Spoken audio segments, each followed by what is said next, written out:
Julie Bishop. Now, I think if you support girls' education, you're a feminist. I just feel like standing to attention, saying, I salute Julie Bishop. What a magnificent foreign minister. I mean... Well, nobody said she wasn't a magnificent foreign minister. I have a view that if you do, as Julie does, support girls' education in the developing world, you actually can call yourself a feminist. It is okay, Julie. Why is she so scared of the term, Rebecca? Why is she so resistant to use the term? I don't think she is. Well, she did. She herself said, "I don't." She said that she doesn't describe herself as a feminist. That's obviously her choice, and I respect that. I think actions speak louder than words. I think Julie Bishop is a fantastic role model.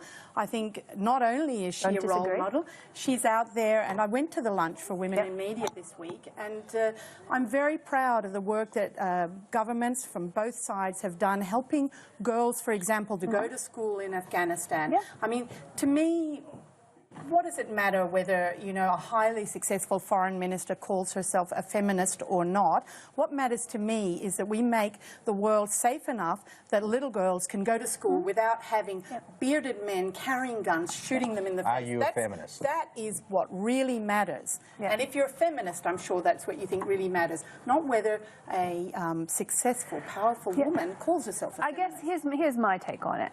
On the one hand, I'm going to be generous to Julie Bishop and say that she and I actually share a similar point of view. I would never talk about the glass ceiling as it applies to me because it would be ludicrous to do so.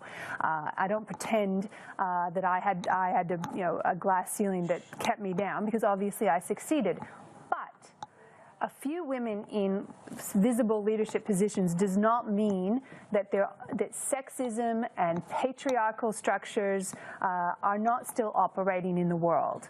And you know, the type of work that both Julia Gillard and Julie Bishop are doing in the world says to me it is very feminist. It is about standing up and demanding that women have rights, equal rights to education, equal political rights, equal economic rights.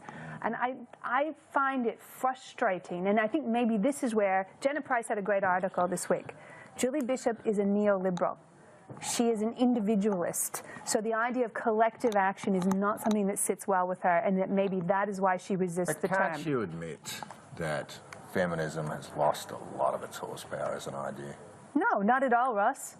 But I won't admit that at all. Why have hundreds of thousands of young Australian girls and women just abandoned it like it's, you know? And they still practice it. They still practice it, Ross.